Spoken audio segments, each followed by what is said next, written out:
Hi friends, welcome back my YouTube channel Mayu cooking village. ಹೇಗಿದ್ದೀರಾ? ಇವತ್ತು ನಾನು ದೋಸೆ ಹಾಗೂ ಪಡ್ಡುಗೆ ಯಾವ ರೀತಿ ಅಕ್ಕಿ ನೆನೆಕ್ಕಿ ರುಬ್ಬುವುದು ತೋರಿಸುತ್ತೇನೆ.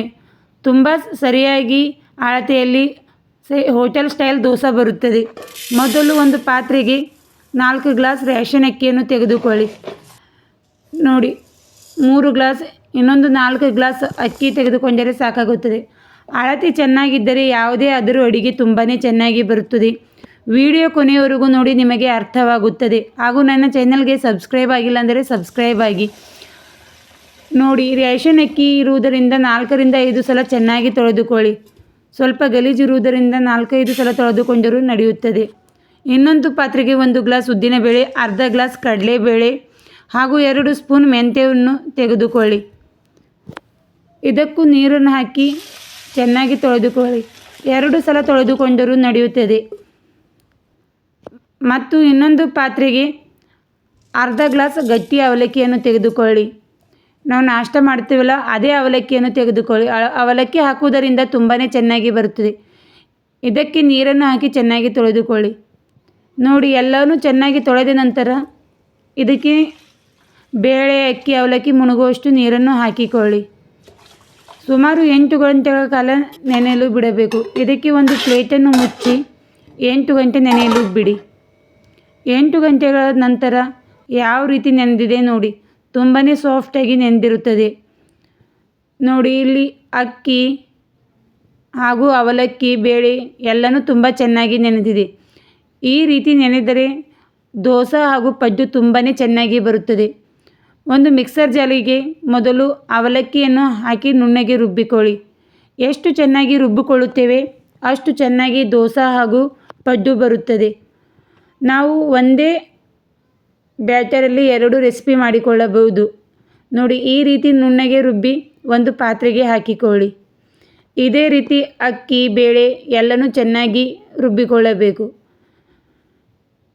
ನೋಡಿ, ಈ ರೀತಿ ಚೆನ್ನಾಗಿ ರುಬ್ಬಿಕೊಳ್ಳಿ. ನೀವು ವಿಡಿಯೋ ಅರ್ಧ ನೋಡಿದ್ರೆ ಅರ್ಥ ಆಗುವುದಿಲ್ಲ, ಕೊನೆಯವರೆಗೂ ನೋಡಿದರೆ ನಿಮಗೆ ಅರ್ಥವಾಗುತ್ತದೆ.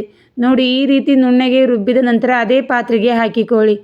ಅದೇ ರೀತಿ ಮಿಕ್ಕಿರುವ ಬೇಳೆ ಹಾಗೂ ಅಕ್ಕಿಯನ್ನು ನುಣ್ಣಗೆ ರುಬ್ಬಿಕೊಳ್ಳಿ. ಈ ರೆಸಿಪಿ ಅಂತೂ ತುಂಬಾ ಕ್ರಿಸ್ಪಿಯಾಗಿ ಟೇಸ್ಟಿಯಾಗಿ ಬರುತ್ತದೆ. ಹಾಗೂ ಒಂದು ಸಲ ರುಬ್ಬಿಕೊಂಡರೆ 2-3 ದಿವಸ ಏನಾಗುವುದಿಲ್ಲ, ತುಂಬಾ ಚೆನ್ನಾಗಿರುತ್ತದೆ. ನೋಡಿ, ಈ ರೀತಿ ಎಲ್ಲ ಹಿಟ್ಟಿನಿಂದನೂ ನುಣ್ಣಗೆ ರುಬ್ಬಿಕೊಳ್ಳಿ. ರಾತ್ರಿ ರುಬ್ಬುವುದರಿಂದ ಮುಂಜಾನೆ ನಮಗೆ ಬ್ರೇಕ್ಫಾಸ್ಟಿಗೂ ರೆಡಿಯಾಗಿರುತ್ತದೆ.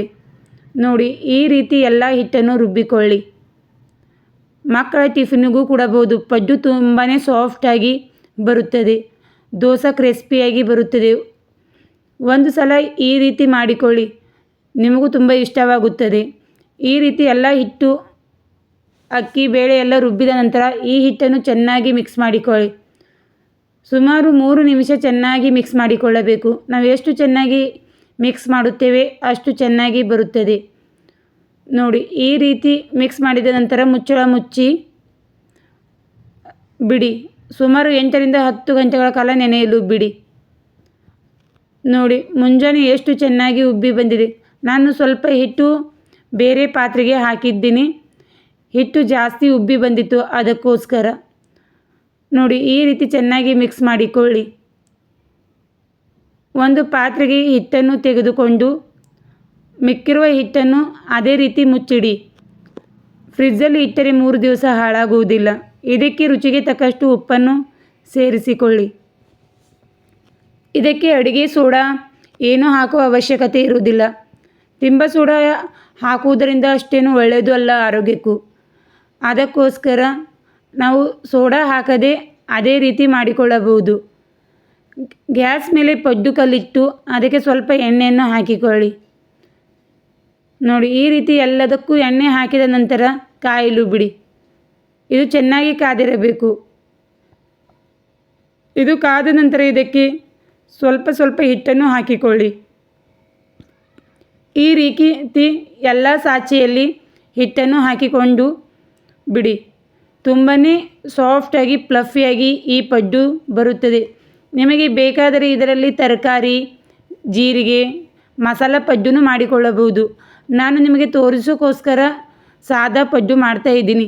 ಇದು ಸಾಂಬಾರು ಜೊತೆ ಚಟ್ನಿ ಜೊತೆ ತುಂಬಾ ಟೇಸ್ಟಿಯಾಗಿರುತ್ತದೆ. ಮುಚ್ಚಳ ಮುಚ್ಚಿ ಒಂದು 2 ನಿಮಿಷ ಬೇಯಿಸಿಕೊಳ್ಳಿ.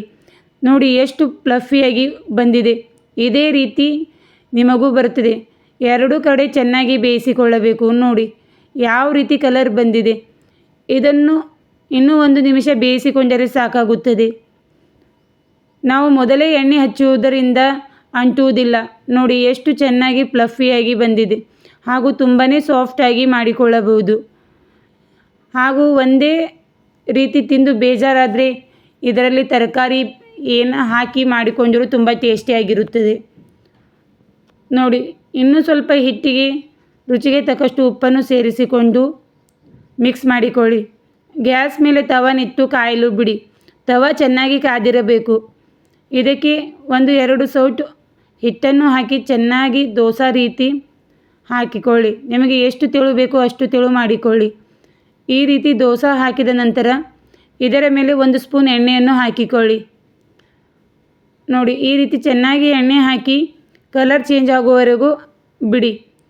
ಸ್ವಲ್ಪ ಕಲರ್ ಚೇಂಜ್ ಆದ ನಂತರ ಇದನ್ನು ತೆಗೆದುಕೊಳ್ಳಿ. ತುಂಬಾ ಕ್ರಿಸ್ಪಿಯಾಗಿ ಹಾಗೂ ತುಂಬಾ ಚೆನ್ನಾಗಿ ಕಲರ್ ಬಂದಿರುತ್ತದೆ. ಇದು ಚಟ್ನಿ ಆಲೂ ಪಲ್ಯ ಜೊತೆ ತುಂಬಾ ಟೇಸ್ಟಿಯಾಗಿರುತ್ತದೆ. ನನ್ನ ವಿಡಿಯೋ ನಿಮಗೆ ಇಷ್ಟವಾದರೆ ಲೈಕ್ ಮಾಡಿ, share and subscribe. Thank you for watching. ಧನ್ಯವಾದಗಳು.